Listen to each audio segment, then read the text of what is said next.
ସମସ୍ତଙ୍କୁ ମୋର ନମସ୍କାର। ଆଜି ଆମେ OTET ପାଇଁ ଚାଇଲ୍ଡ ଡେଭଲପମେଣ୍ଟ ଆଣ୍ଡ ପେଡାଗୋଜିର କିଛି ପ୍ରଶ୍ନ ଡିସ୍କସନ୍ କରିବା। ବ୍ୟକ୍ତିତ୍ୱ ବିକାଶର ଅନ୍ତର୍ଗତ ବ୍ୟକ୍ତିର ଅନ୍ତିମ ଆବଶ୍ୟକତା ହେଉଛି ନିଜେ ପ୍ରଶଂସିତ ହେବା ତଥା ସମାଜରେ ଉତ୍କୃଷ୍ଟ ସ୍ଥାନ ପାଇବା ପାଇଁ। ଏହି ମତବ୍ୟକ୍ତ କରିଛନ୍ତି ଅପସନ୍ ନମ୍ବର ଏ ମାର୍ଗନ ଏବଂ ମୁରେ, ବି ମୈସ୍ଲୋ, ସି ରୋଜର୍ସ, ଡି ଫ୍ରାଏଡ୍। ଏହାର କରେକ୍ଟ ଆନ୍ସର୍ ହେଇଯିବ 33 ନମ୍ବର ଅପସନ୍ ନମ୍ବର ବି ମୈସ୍ଲୋ। ମୈସ୍ଲୋ କହିଛନ୍ତି ବ୍ୟକ୍ତିତ୍ୱ ବିକାଶର ଅନ୍ତର୍ଗତ ବ୍ୟକ୍ତିର ଅନ୍ତିମ ଆବଶ୍ୟକତା ହେଉଛି ନିଜେ ପ୍ରଶଂସିତ ହେବା ତଥା ସମାଜରେ ଉତ୍କୃଷ୍ଟ ସ୍ଥାନ ପାଇବା ପାଇଁ।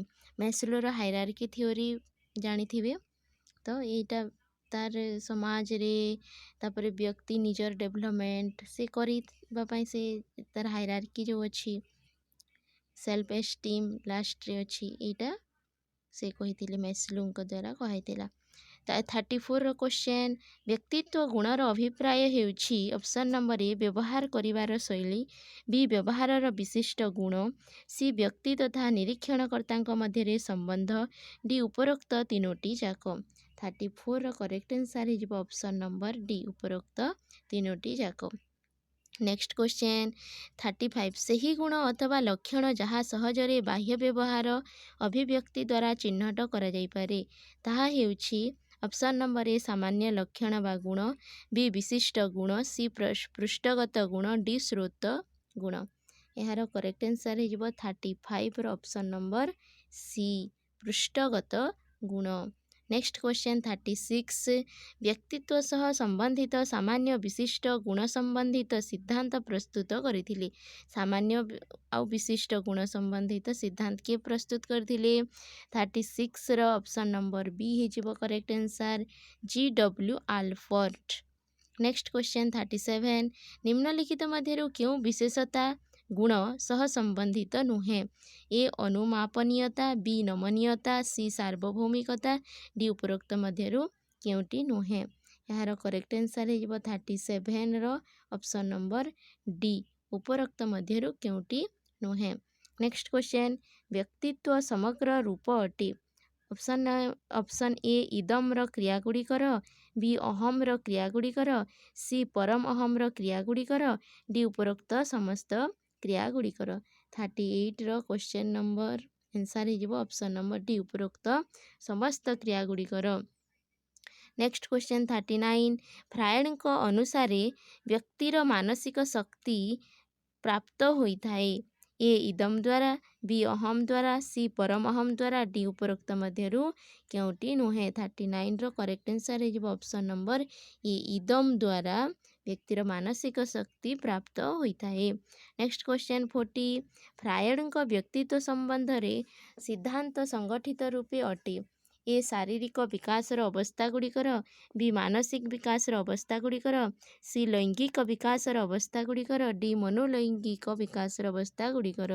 40 ନମ୍ବର କରେକ୍ଟ ଆନ୍ସର୍ ହେଇଯିବ ଅପସନ୍ ନମ୍ବର ଡି ମନୋଲୈଙ୍ଗିକ ବିକାଶର ଅବସ୍ଥାଗୁଡ଼ିକର। ନେକ୍ସଟ କ୍ୱେଶ୍ଚନ୍ 41, ବ୍ୟକ୍ତିତ୍ୱକୁ ଯେତେବେଳେ ବ୍ୟକ୍ତିର ବାହ୍ୟ ରଙ୍ଗ ରୂପ ଅର୍ଥାତ୍ ତାହାର ଉଦ୍ଦୀପକ ମୂଲ୍ୟକୁ ଧ୍ୟାନରେ ରଖି ପରିଭାଷିତ କରାଯାଏ ତେବେ ସେହି ପରିଭାଷାକୁ କୁହାଯାଏ। ଅପସନ୍ ନମ୍ବର ଏ ନୈତିକ ପରିଭାଷା, ବି ମନୋବୈଜ୍ଞାନିକ ପରିଭାଷା, ସି ଜୈବ ସାମାଜିକ ପରିଭାଷା, ଡି ସମାଜ ଶାସ୍ତ୍ରୀୟ ପରିଭାଷା। 41ର କରେକ୍ଟ ଆନ୍ସର୍ ହେଇଯିବ ଅପସନ୍ ନମ୍ବର ସି ଜୈବ ସାମାଜିକ ପରିଭାଷା। ନେକ୍ସଟ କ୍ୱେଶ୍ଚନ୍ 42, ବ୍ୟକ୍ତିତ୍ୱ ମାନବ ବିକାଶର ଯେକୌଣସି ବ୍ୟବସ୍ଥାର ସଂଗଠନ ଅଟେ। ଏହି ପରିଭାଷା ହେଉଛି ଅପସନ୍ ନମ୍ବର ଏ ଜନସାମାନ୍ୟ, ବି ବିକାଶ କ୍ରମିକ, ସି ସମଗ୍ର, ଡି ମନୋବୈଜ୍ଞାନିକ। 42ର କରେକ୍ଟ ଆନ୍ସର୍ ହେଇଯିବ ଅପସନ୍ ନମ୍ବର ସି ସମଗ୍ର। ନେକ୍ସଟ କ୍ୱେଶ୍ଚନ୍ 43, ଯେବେ ବ୍ୟକ୍ତିତ୍ୱକୁ ଏହି ରୂପରେ ପରିଭାଷିତ କରାଯାଏ କି ବ୍ୟକ୍ତିତ୍ୱ ଆତ୍ମାନୁଭୂତି ଅଟେ ତେବେ ଏହି ପରିଭାଷାକୁ କୁହାଯାଏ ଅପସନ୍ ନମ୍ବର ଏ ଶାବ୍ଦିକ, ବି ଦାର୍ଶନିକ, ସି ନୈତିକ, ଡି ମନୋବୈଜ୍ଞାନିକ। 43ର କରେକ୍ଟ ଆନ୍ସର୍ ହେଇଯିବ ଅପସନ୍ ନମ୍ବର ବି ଦାର୍ଶନିକ। नेक्स्ट क्वेश्चन 44 व्यक्तित्वर वर्गीकरण एंडोमॉर्फिक मेसोमॉर्फिक तथा एक्टोमॉर्फिक रूपे करिसेंती। ए एंडोमॉर्फिक मेसोमॉर्फिक एक्टोमॉर्फिक ए तीनिटा प्रकार व्यक्तित्व किए देथिले 44 ऑप्शन नंबर सी हेजिबो करेक्ट आंसर सेल्डन देथिले endomorphic mesomorphic ectomorphic. Next question 45 सिद्धांतवादी धार्मिक सौंदर्यात्मक अर्थवादी राजनैतिक रूपे व्यक्तित्व को वर्गीकरण करिसेंती। 45 रो option number A Sheldon B Murray C Rogers D स्प्रेंगर। 45 row correct answer है ऑप्शन नंबर डी स्प्रेंगर जे कि सिद्धांतवादी धार्मिक सौंदर्यात्मक अर्थवादी राजनैतिक रूप से व्यक्तित्व को वर्गीकरण करिसेंती स्प्रेंगर महोदय। नेक्स्ट क्वेश्चन 46 निम्नलिखित मध्य क्यों विशेषत्वर संबंध व्यक्तित्व सह न थाए। ऑप्शन नंबर ए यह स्थिर होता है बी यह गतिशील होता है सी यह विशिष्ट होता है डी यह सचेतनता युक्त होता है। 46 रो करेक्ट आंसर है ऑप्शन नंबर ए यह स्थिर होता है व्यक्तित्वर विशेषत्वर संबंध जो स्थिर होता है। 47 रो क्वेश्चन व्यक्तिर शारीरिक गठन परिणाम अटे। ऑप्शन नंबर ए आनुवंशिकतार बी वातावरणर सी सामाजिकरणर डी मनोवैज्ञानिक कारक गुड़िकर। 47 रो करेक्ट आंसर है ऑप्शन नंबर ए आनुवंशिकतार। नेक्स्ट क्वेश्चन 48 व्यक्तित्वर विकास रे वंशानुक्रम प्रदान करिथाए। ए सांस्कृतिक तत्व बी मनोवैज्ञानिक तत्व सी आधारभूत तत्व डी पोषित तत्व। 48 रो करेक्ट आंसर है ऑप्शन नंबर सी आधारभूत तत्व। नेक्स्ट क्वेश्चन 49 निम्नलिखित मध्य क्यों ग्रंथ गुड़िकर अत्यधिक क्रियाशीलतार कारण व्यक्ति अधीर अस्थिर तथा अत्यधिक क्रियाशील रही थाए। ए गल ग्रंथि बी उपगल ग्रंथि सी वृक्क ग्रंथि डी पोषक ग्रंथि। 49 रो करेक्ट आंसर है ऑप्शन नंबर ए गल ग्रंथि।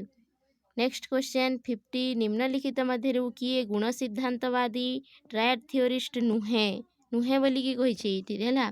50 number option G W Allport B Eysenck R B Cattell D Carl Jung. 50 number correct answer है option number D Carl Jung. Next question 51 व्यक्तित्व संबंध रे परिपक्वता को परिभाषित करा जाई पारे। ए नाड़ीतंत्र परिपूर्णता बी शरीर रे मिलुथिबा ग्रंथि गुड़िकर सामान्य रूपे पूर्ण क्रियाशीलता सी गतिशील क्रिया मानक मध्य संतुलन डी उपरोक्त तीनोटी रूप रे। 51 रो करेक्ट आंसर है ऑप्शन नंबर डी उपरोक्त तीनोटी रूप रे। नेक्स्ट क्वेश्चन 52 निम्न रे दिया जाइथिबा मनोवैज्ञानिक मानक मध्यरु व्यक्तित्व संबंधी लक्षण बा गुण को चारि वर्ग यथा सामान्य गुण विशिष्ट गुण अपृष्ठगत गुण तथा स्रोत गुण रे वर्गीकृत करिसेंती।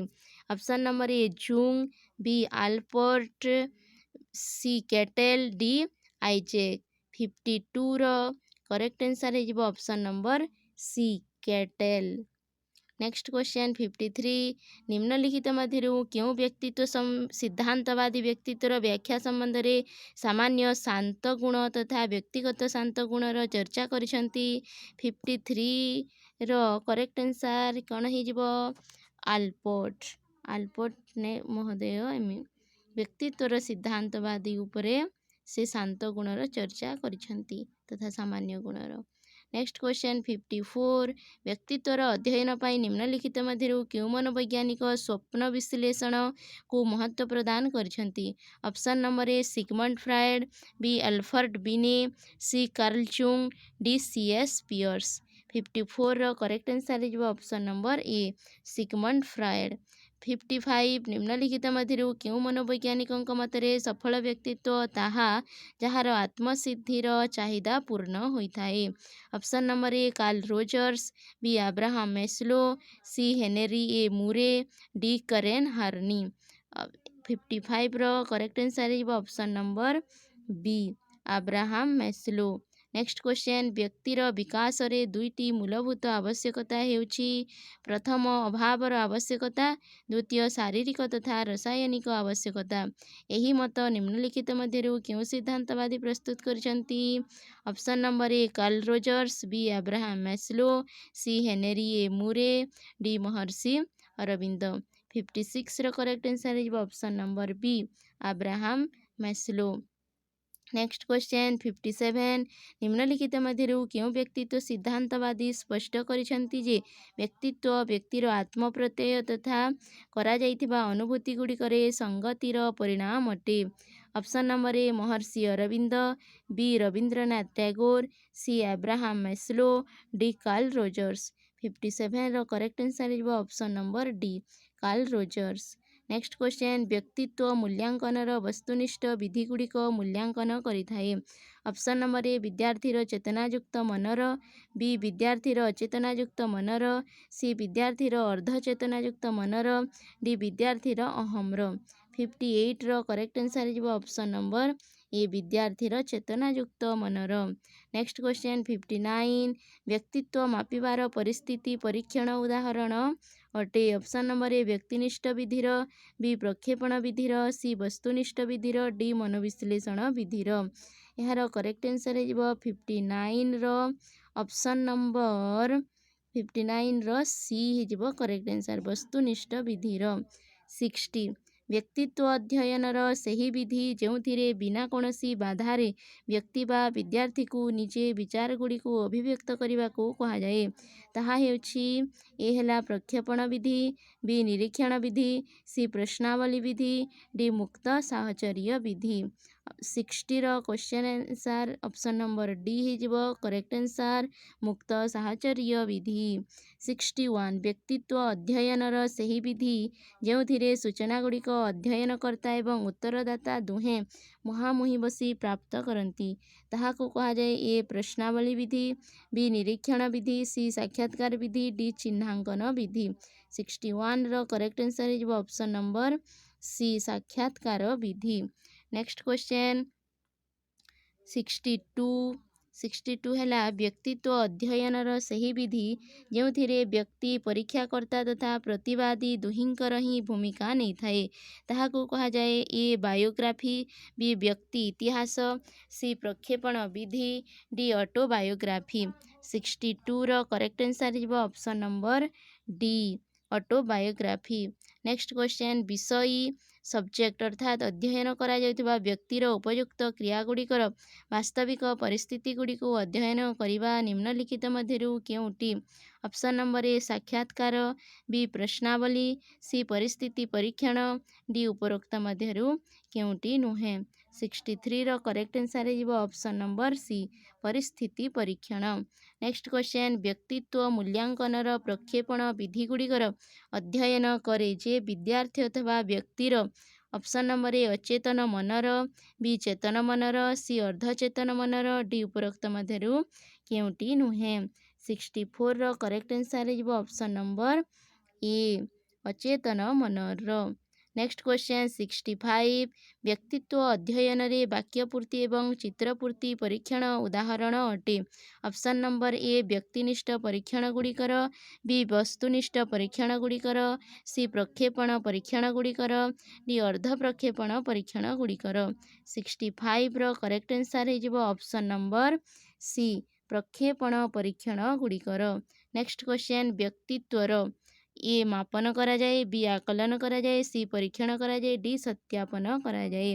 व्यक्तित्व को कौन करा जाए? 66 रो right answer is option number B आकलन करा जाए। आज पाई एतिकी समस्त को मोर धन्यवाद।